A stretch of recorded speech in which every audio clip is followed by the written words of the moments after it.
Mr. Chairman, I've met Clementi residents who have serious medical conditions.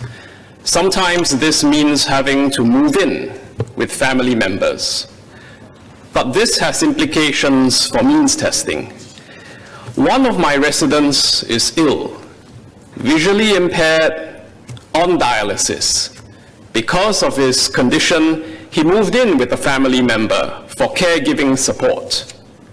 The family member is still working.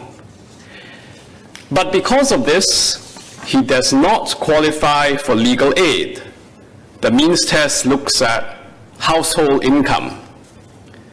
My resident told me he faces an invidious choice. Stay with a family member who can provide caregiving support, or choose to stay separately without the family member as caregiver in order to maintain his means test access to legal aid.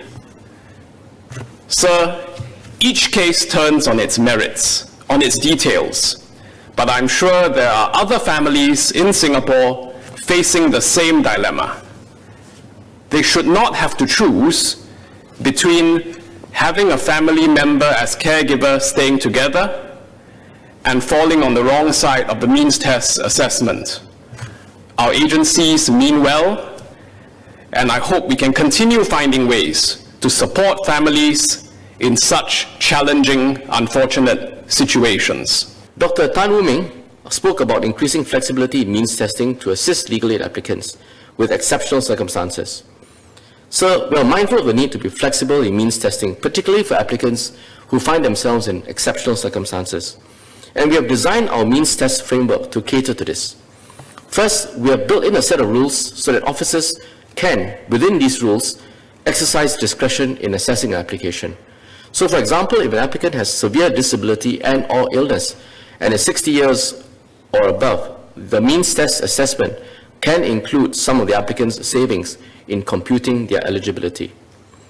Beyond this, we have also established an independent means test panel which review cases that do not satisfy the means criteria but are unable otherwise to afford basic legal services due to these exceptional circumstances.